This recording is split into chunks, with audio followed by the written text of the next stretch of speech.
우리 하늘리엄 성가대 우리 호산나 찬양이 우리들 모두의 마음속에도 아름답게 울려 퍼져서 그 자리에 우리 하나님 임하시기를 주님의 이름으로 기원합니다. 사랑하는 여러분, 오늘이 종려주일이지요. 특별히 종려가지나무를 흔들고 호산나를 찬양하는 날이기도 합니다. 전 세계 교회들이 이 종려주일을 지킵니다. 그리고 나귀 타고 예루살렘 성으로 들어오셨던 그 예수님에 대한 말씀을 묵상하기도 합니다. 내일부터 한 주간은 고난주간으로 지키게 되는데 예수 그리스도의 십자가 고난과 그 부활의 승리를 묵상하면서 성도들은 한 주간을 살아가게 되어 있어요. 우리 영신교회 또한 오늘을 종려주일로 지킵니다. 그리고 내일부터 이어져가는 그 한 주간 동안에는 우리가 고난주간으로 지키면서 우리가 함께 기도합니다. 기도하고 또 기도하면서 날마다의 삶 가운데 걸어가신 아버지 하나님의 뜻이 나타나기를 우리가 바라고, 또 성금요일에는 골고다 십자가의 은혜가 우리 사랑하는 영신 성도들 모두의 삶 가운데 아름답게 나타나기를 기원합니다. 특별히 여러분, 우리가 이 코로나 팬데믹 속에서 맞이하게 된 종려주일이고 고난주일이라 더 그럴 겁니다마는 사실 우리들의 일상이 그렇게 쉽지만은 않다라는 생각을 할 때가 있습니다. 바라기는 이 고난주간에 우리 영신 성도들 그 모두의 삶 가운데 기도의 불이 다시 한번 활짝 밝혀지기를 바랍니다. 그렇게 기도의 불이 밝혀져야만 기도의 빛이 우리들을 인도해 갈 수 있고 우리가 부활의 신새벽을 맞이할 수 있게 될 것이기 때문입니다. 이런 은혜가 이 고난주간 특별새벽 기도와 함께 모든 성도들 가운데 함께 임하시기를 기원드립니다. 오늘 종려주일을 맞이하면서 우리 하나님께서 우리에게 주셨던 말씀을 묵상해 봅니다. 이사야서의 말씀을 살펴보니까 이 말씀이 고난받은 종의 노래라는 것을 깨닫게 됩니다. 사실 이사야서의 말씀에는 보면 이 50장의 말씀과 유사한 노래들이 3개가 더 있어요. 그래서 이 4개의 노래를 다 합쳐가지고 고난받는 종의 노래들이라고 그렇게 우리가 별명으로 붙여놓고 있기도 합니다. 이 내용을 조금 따라가면서 살펴보니까 이스라엘 백성들은 자신들이 경험하게 되었던 그 고난을 처음에는 하나님 탓이다 이렇게 생각을 했습니다. 기도를 해도 변화가 일어나지 않았기 때문이고 마음속으로 소망을 가지고 있어도 그 소망이 온전하게 이루어지는 것 같지 않았기 때문입니다. 그래서 자신들을 가리켜서 나쁜 남편에게 이혼당한 쫓겨난 여자처럼 그렇게 생각하기도 했고요. 또 채무자에게 발견된 자식들이다라고 그렇게 생각하기도 했다 합니다.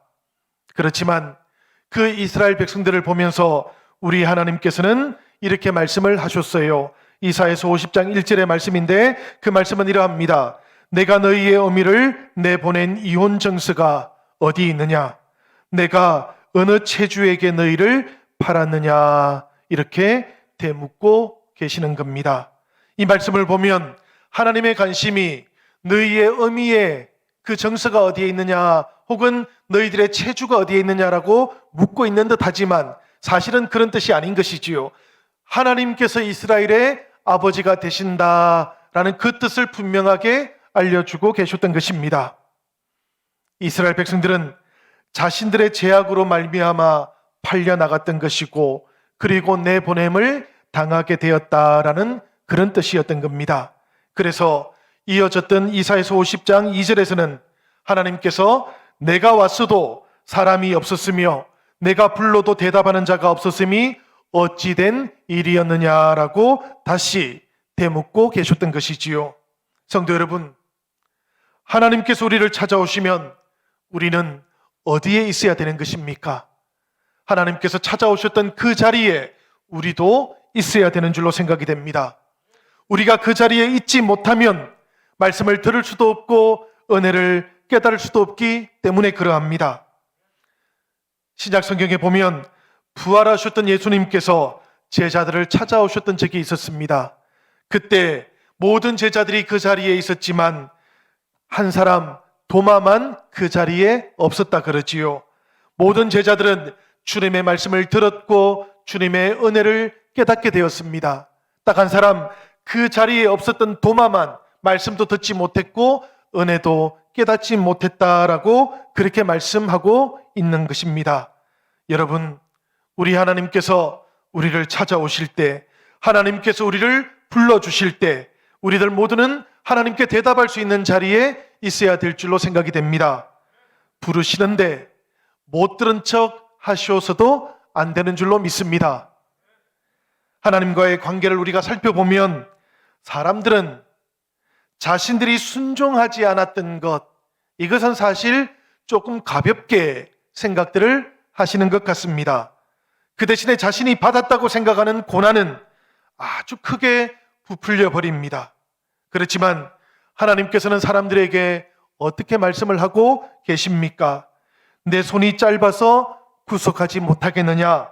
나에게 건질 능력이 없었겠느냐라고 그렇게 대묻고 계시는 것이지요. 사랑하는 영신 가족 여러분, 은혜의 하나님, 우리가 잘 기억해야만 하겠습니다. 은혜 베풀어 주셨던 그 하나님, 우리가 잊지 말고 기억해야 될 줄로 생각이 됩니다. 우리의 인생을 돌아보면 때때로 위기가 찾아올 때가 있습니다. 그렇지만 그 위기의 때를 또 가만히 살펴보면 그 모든 위기보다도 우리의 인생 가운데 더 먼저 찾아와 주셨던 하나님의 은혜가 있었고 하나님의 위로하심도 있었다라는 것, 이것도 우리들 모두는 발견하지 않습니까? 그러니 어려워도 이 어려운 시간을 우리가 지나가고 있는 동안 하나님께 다시 한번 감사를 드려보시기 바랍니다. 그렇게 감사를 드리시는 동안 희망 없는 것 같은 그런 상황 속에서도 하나님께서는 홍해를 가르실 것이고 요단강이 마르게 하실 것이고 성도들로 하여금 은혜의 길을 걸어갈 수 있도록 인도해 주실 것입니다. 우리 사랑하는 영신 성도들, 그 모두의 삶 가운데 하나님께서 그 놀라운 은혜로 함께하여 주실 것을 굳게 믿는 그런 종려 주일이 되시기를 바랍니다. 이와 같은 은혜, 이와 같은 구원, 우리들에게 베풀어 주셨던 분이 누구셨던가 말씀을 통해서 살펴보니까 바로 여호와의 고난받은 종이셨습니다. 이 고난받은 종은 때가 되었을 때 예수 그리스도로 우리에게 나타나 주셨습니다. 그렇지만 여러분, 구약 성경을 통해서 살펴보면 이 고난받은 종은 아직 누구인지 명확하게 밝혀져 있지는 않았어요. 오직 이 고난받은 종의 특징들만 나열되어 있었다라는 것을 발견하게 됩니다. 오늘 우리가 함께 봉독했던 이 4절의 말씀 다 같이 한번 읽어보면 좋겠네요. 우리 4절 말씀 함께 읽도록 하겠습니다. 주 여호와께서 학자들의 혀를 내게 주사 나로 곤고한 자를 말로 어떻게 도와줄 줄을 알게 하시고 아침마다 깨우치시되 나의 귀를 깨우치사 학자들 같이 알아듣게 하시도다. 아멘. 이 말씀을 보니까 하나님께서는 고난받은 종에게 학자들의 혀를 주셨다, 그렇게 말씀합니다. 여러분, 이 학자들의 혀가 어떤 혀를 말하는 것입니까? 바로 하나님의 말씀을 듣고 가르치는 혀를 가리키는 것이지요. 생각해 보시면 우리 예수님께서는 사람들이 알아듣지 못하는 말을 하신 적이 잘 없으셨습니다. 질병 속에서 고난당하고 있던 사람들에게는 치유의 말씀을 해주셨고요. 바리새인들에게는 율법을 관통하고 있었던 하나님의 지혜를 말씀해 주기도 하셨습니다. 그 말씀의 뜻을 듣고 깨닫고 격분하기는 했습니다. 그렇지만 그 주님의 말씀 자체를 이해하지 못했던 적은 없었던 것이지요. 상황이 달라졌고 형편이 달라졌다고 해서 주님이 달라지셨던 것은 아니셨다라는 그런 이야기입니다. 우리 주님께서는 사람들에게 살리는 말씀을 주셨던 것이고요. 우리 주님께서는 사람들에게 살게 하는 말씀을 허락해 주셨던 것입니다. 이 살리는 말씀, 그리고 살게 하는 말씀이 이 종려주일과 고난주간에 우리 사랑하는 영신 성도들 모두의 그 마음속에, 그 영혼 가운데 아름답게 물결치기를 또한 주님의 이름으로 축복합니다. 사랑하는 여러분, 바로 그 말씀으로 지친 사람들을 격려해 주셨고 포기했던 사람들을 다시 일으켜 세워주셨던 분이 바로 고난당한 종이었고 우리 주 예수 그리스도셨다라는 것, 이것을 꼭 기억하시기를 바라요. 예수님의 살리게 하셨던 말씀이 오늘 우리들에게도 풍성하게 임하십니다. 그 예수님 말씀의 권세, 그 권세가 우리 영신 성도들 모두의 기도와 간구 가운데 아름답게 임하시고 또한 풍성하게 역사하는 이 고난 주간이 되시기를 기원드립니다. 하나님께서는 이 이사야서에 나오는 고난받는 종에게 아침마다 깨워주셨다, 그렇게 말씀하고 있기도 합니다. 이 깨워주셨다라는 말씀이 잠에서 깨워주셨다라는 뜻은 아닙니다. 그지요? 이어지는 말씀을 보니까 귀를 깨우치셨다라고 되어 있어요. 이 말씀의 뜻은 하나님께서 고난받는 종의 닫혀있는 길을 열린 귀로 만들어 주셨다라는 그런 뜻이겠지요. 그러니까 하나님의 말씀에 귀를 기울였고 그 음성을 듣는 귀를 열어주셨다라는 그런 뜻이에요. 우리 사랑하는 영신 성도들, 오늘과 이 한 주간을 살아가시는 동안에 이 귀가 열리는 축복이 함께 하시기를 기원합니다. 이런 새벽 눈 뜨자마자 귀가 열리고 하나님의 뜻과 하나님의 계획과 하나님의 그 진리를 깨닫는 하루를 아름답게 맞이해 보시기를 축복합니다. 이 여호와의 종은 이렇게 학자들의 혀와 열린 귀의 축복과 은혜를 받고 있었기 때문에 하나님의 뜻을 받았을 때에 거역하지 않았던 것입니다. 뒤로 물러가지도 않았던 것이지요. 5절의 말씀은 이렇게 되어 있습니다. 주 여호와께서 나의 길을 여셨으므로 내가 거역하지도 아니하며 뒤로 물러가지도 아니하며. 귀가 열린 사람, 하나님께 순종하는 사람이지요. 이렇게 하나님의 뜻과 하나님의 음성 앞에 순종하는 사람이 되니까 십자가를 마주하더라도 예수님께서는 하나님을 배반하지 않으셨던 것입니다. 해로워 보였던 그런 일들이 찾아왔지만 그럼에도 불구하고 우리 주님께서는 하나님을 더욱더 신실하게 믿고 의지해 주셨던 것입니다. 성도 여러분, 이 종려 주일에는 우리가 하나님을 의지해야 하는 주일입니다. 좋은 날들 동안에 하나님의 은혜를 더욱 기뻐하시기를 바랍니다. 그리고 힘들게 느껴지는 그런 시간들과 날들 동안에도 더욱더 우리들을 지켜주시고 우리들을 보호해 주시는 이 하나님을 붙잡으시고 이 하나님과 함께 하루하루를 걸어가 보시길 바랍니다. 하나님께서 우리들 모두를 부활의 새벽으로 인도해 가실 것이기 때문입니다. 사랑하는 여러분, 우리 주님을 붙잡는 사람들마다 그 고난 속에서 빛나게 되실 하나님을 발견하게 되실 것이고 체험하시는 그런 고난주간 특별 새벽 기도의 시간들이 되시기를 기원드립니다. 6절 말씀을 보니까 이 고난받는 종, 때리는 사람들에게는 등을 내밀었다 그래요. 수염을 뽑는 자들에게는 뺨을 내밀었다 그럽니다. 모욕과 침뱉음을 당할 때에는 얼굴을 가리지도 않았다고 하는데요. 그럼에도 불구하고 우리 하나님께서는 이 고난받는 종의 길을 부끄러움과 수치가 아니게 되도록 빛나게 해주셨다 그럽니다. 7절의 말씀이 바로 그런 내용의 말씀이지요. 주 여호와께서 나를 도우심으로 내가 부끄러워하지 아니하고 내 얼굴을 부싯돌같이 굳게 하였으므로 내가 수치를 당하지 아니할 줄 아노라. 때때로 생각해 봅니다, 여러분. 우리 주님께서는 수난을 당하셨고 모욕을 당하셨지만 그럼에도 불구하고 하나님과 함께 빛나는 얼굴을 가지고 있었는데 우리들은 일상을 살아가는 동안에도 때로는 얼굴이 붉어질 때가 있지 않습니까? 속상한 말을 듣게 되면 마음이 상해버리기도 합니다. 좀 심한 말을 듣게 되면 나도 모르게 떨리기도 하지요. 등을 맞고 수염이 뽑혔고 침뱉음을 당하셨지만 그래도 자존심 상해하지 않았던 그 주님, 그 주님의 마음과 눈을 우리가 떠올려 보면 좋겠습니다. 주님께서는 죄로부터 구원받고 있던 모든 사람들을 바라보고 계셨던 것이고 특별히 오늘 우리들의 모습도 지켜보고 계셨기 때문입니다. 그렇게 사람들을 지켜보고 계셨기 때문에 우리 주님 수치를 당하고 부끄러움 가운데 던져져 계셨지만 그래도 마음이 상하지 않으셨고 자존심이 깨어지지 않으셨던 거예요. 우리 성도들도 그런 존재인 줄로 생각이 됩니다. 때로는 어렵고 때로는 순환의 길 가운데 있다고 할지라도 우리를 통해서 하나님께서 기뻐하시고 우리를 통해서 복음이 아름답게 전해질 것을 우리들도 생각하면 좋겠습니다. 그렇게 우리의 눈이, 우리의 마음이 그렇게 구원받는 이웃들, 가족들을 생각하는 동안 사랑하는 여러분, 하나님께서는 우리들의 얼굴을, 우리들의 마음을 빛나게 해주실 것이기 때문에 그렇습니다.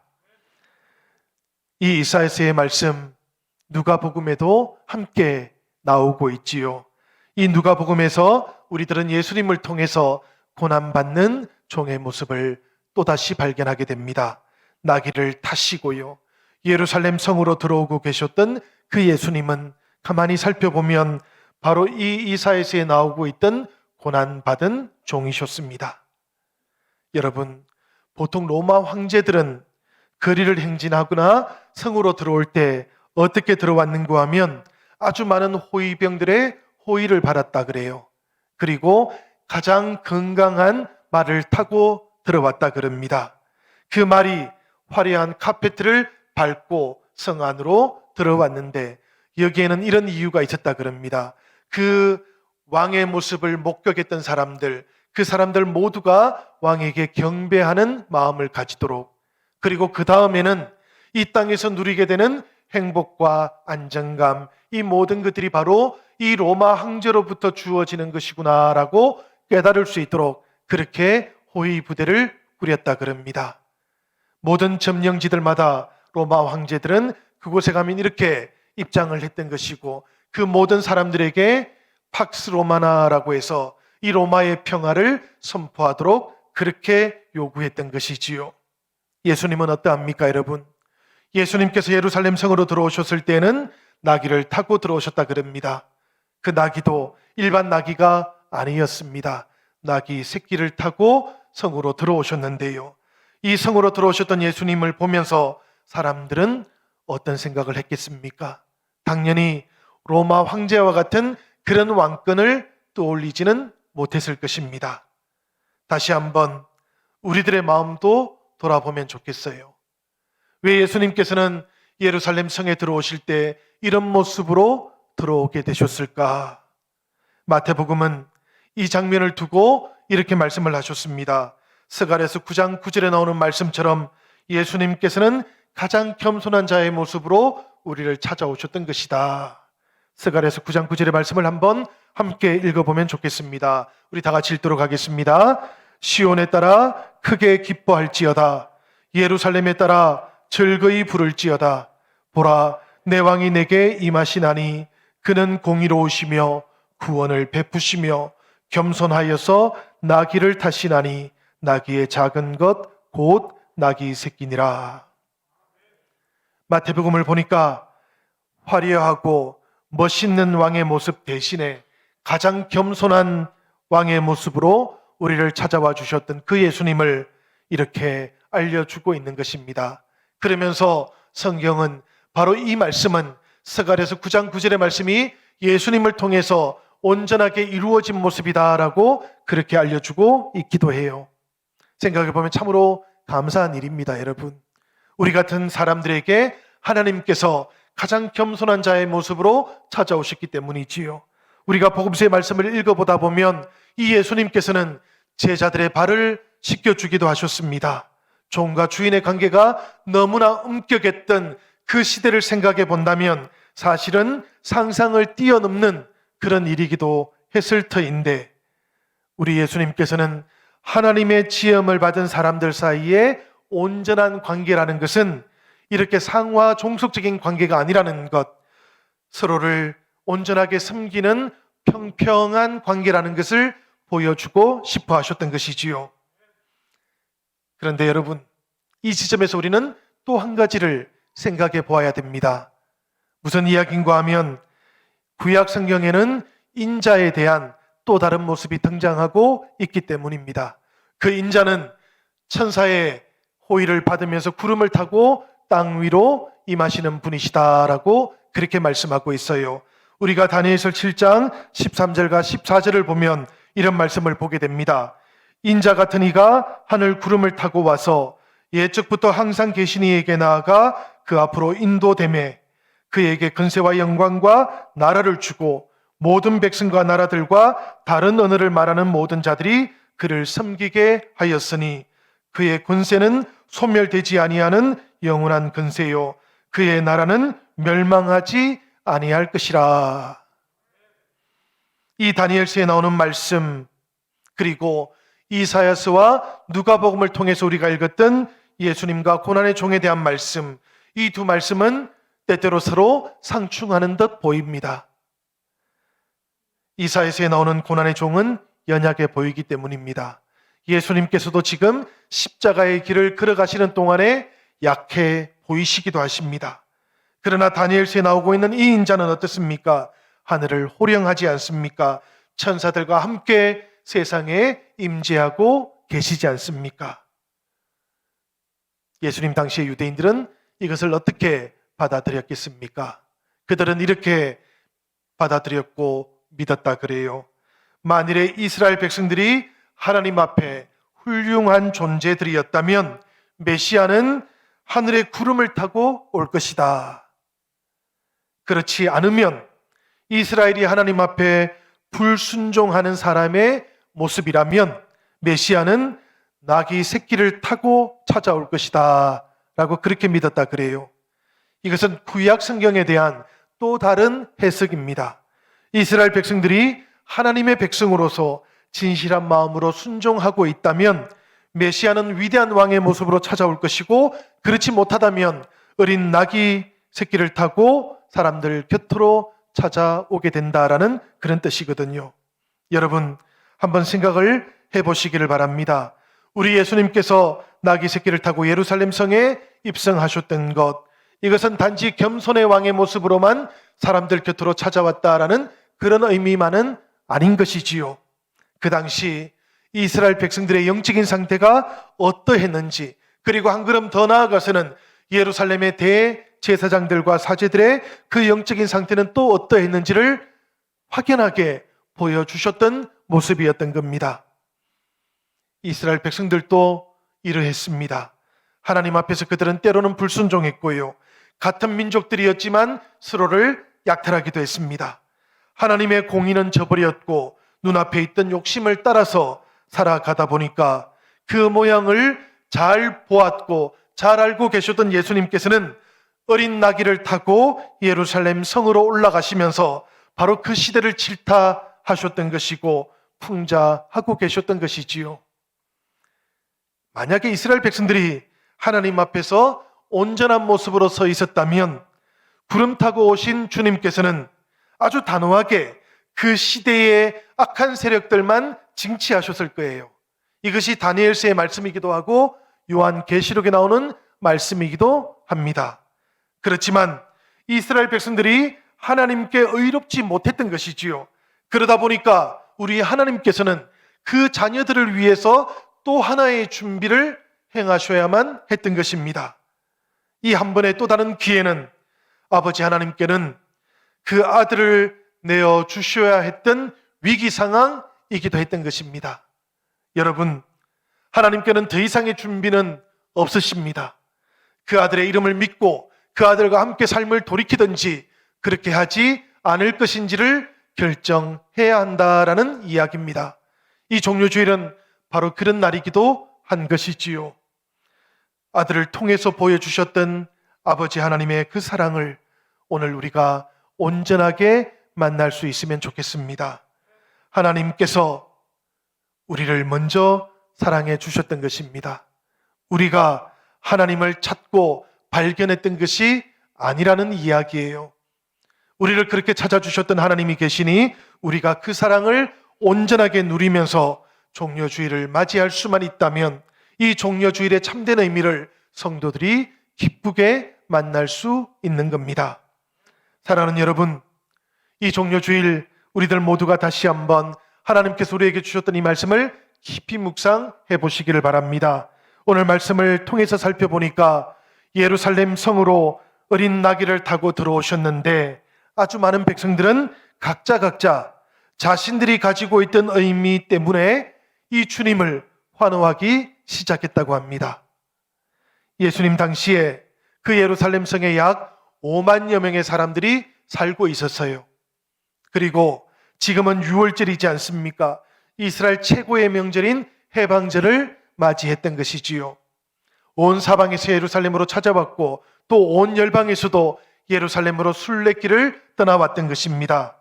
그러니 이 사람들은 때가 되면 예루살렘에서 시위를 하기도 했어요. 예루살렘에 머물고 있던 로마의 수비대가 당연히 긴장할 수밖에 없었던 것입니다.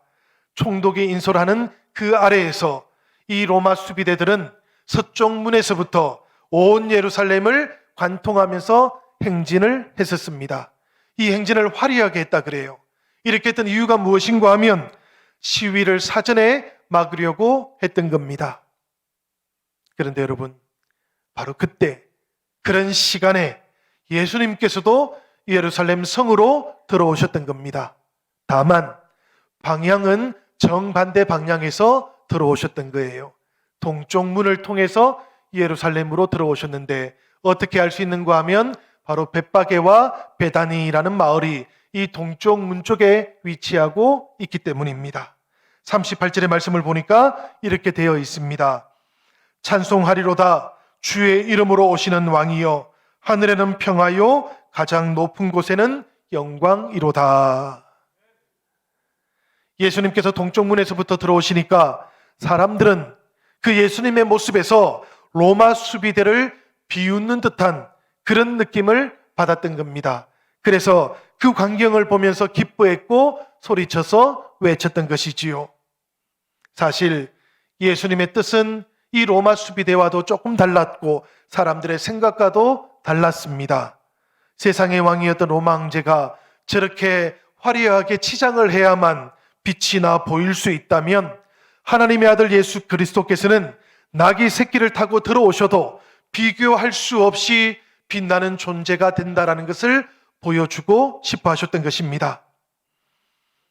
바로 이 예수님을 바라보았던 사람들, 그 사람들이 불렀던 찬양의 가사를 한번 생각해 보시면 좋겠어요. 이 찬송의 가사들은 사실 우리들이 이미 누가복음에서 일찍이 들었던 찬송이기도 합니다. 언제 들었던 찬송인가 하면 바로 메시아께서 탄생할 그때에 들판에서 이 양들을 치고 있던 목자들이 천사들의 찬송을 통해서 들었던 찬송과 가사이기도 했습니다. 누가복음 2장 14절의 말씀인데요. 그 말씀은 이러합니다. 지극히 높은 곳에서는 하나님께 영광이요 땅에서는 기뻐하심을 입은 사람들 중에 평화로다. 천사들의 신비로운 찬송이 이 종려주일에는 사람들 입을 통해서 새롭게 불려지고 있다라는 이야기입니다. 여러분, 이것이 종려주일의 비밀이기도 하고 신비이기도 한 것이지요. 천사들이 비밀스럽게만 알려주었던 메시아 탄생의 그 소식을 이제는 사람들이라면 누구나 두 눈으로 똑똑히 볼 수 있게 되었다는 것, 이것이 바로 종려주일의 신비이기도 한 것입니다. 오늘 본문의 말씀을 보니까 그 광경을 찬송했고 노래했던 그 사람들을 보면서 바리새파 사람들 몇몇이 입을 다물라고 그렇게 주님께 이야기를 했다 그럽니다. 그러자 주님께서 그 바리새파 사람들을 보면서 무엇이라고 대답을 하셨는가 하면 만일에 이 사람들이 침묵하면 돌들이 소리 지를 것이다 라고 그렇게 대답을 했다 합니다. 그렇습니다, 여러분. 이 종려주일에는 비밀로만 전해졌던 메시아 탄생의 소식이 온 세상에 알려져야만 하는 주일입니다. 천사들이 비밀스럽게만 알려주었던 그 메시아 탄생의 소식이 모든 사람들의 입을 통해서도 새롭게 불려져야 하는 주일이다라는 그런 뜻이에요. 이 종려주일을 맞이한 오늘 우리들도 이 마음을 새롭게 할 수 있으면 좋겠습니다. 해마다 우리가 종려주일이 되면 우리의 믿음을 새롭게 하지 않습니까? 하나님의 말씀 앞에서 우리의 결단도 새롭게 하지 않습니까? 주님께서 오늘 우리들을 찾아오신다면 어떤 모습으로 우리가 예수님을 맞이할 수 있을까? 다시 한번 그 마음을 주님 앞에 고백할 수 있으시기를 바랍니다. 이 종려주일에 예수님께서 우리들을 다시 찾아오신다면 우리가 어떤 모양으로 예수님을 맞이할 수 있을 것인지 주님 앞에 결단해 보시기를 바랍니다. 성도 여러분, 코로나 팬데믹의 시대에 우리가 지나가고 있습니다. 이 지나온 시간들 우리가 생각해 보면 하나님께서 혹시라도 우리를 버리셨던 것은 아닌가, 그런 생각을 가지고 계시는 분도 있을지 모르겠습니다. 혹시라도 그렇게 생각하셨던 분들이 계시다면 생각을 바꾸시기를 부탁드립니다. 하나님께서는 지나온 모든 시간들 동안에 변함없이 우리를 향해서 손을 펼치고 계셨기 때문입니다. 때로는 위기의 순간들 우리가 맞이하기는 했지만, 그러나 그 위기의 순간들보다도 우리의 삶 가운데 하나님께서는 조금 더 일찍 찾아와 주셨기 때문입니다. 손을 펼쳐 주셨고요, 찾아와 주셨기 때문에 우리가 하나님과 함께 이 시간들을 이겨낼 수 있었고, 또 때로는 우리가 어려움을 맞이했더라도 하나님과 함께 이겨낼 수 있었던 것인 줄로 믿습니다. 기도하고 또 기도하면서 기도의 불을 밝히신다면 이 고난주간을 통해서도 우리들 모두는 다시 한번 이 주님의 은혜를 체험하면서 부활의 새벽도 이제 맞이하게 되실 겁니다. 사랑하는 여러분, 특별 새벽 기도회를 통해서 우리 영신교회가 이 부활주일을 맞이할 수 있으면 좋겠습니다. 특별히 이 코로나의 시간들을 지나가면서 우리의 삶 가운데도 이 부활의 빛이 아름답게 다시 한번 비춰올 수 있으면 더욱더 좋겠습니다. 학자들의 혀로 우리를 가르쳐 주셨고 열린 귀로 하나님의 말씀을 듣게 해주셨던 그 주님께서 이 종려주일과 또 이 고난주간을 통해서 우리들 모두에게 살리는 말씀을 허락해 주실 것입니다. 살게 하는 말씀도 우리들에게 주실 것입니다. 그러니 이 예수님 꼭 만나시고 예수님과 함께 회복되어지시는 이 종려주일과 고난주간 되시기를 우리 주님의 이름으로 간절히 축원드립니다.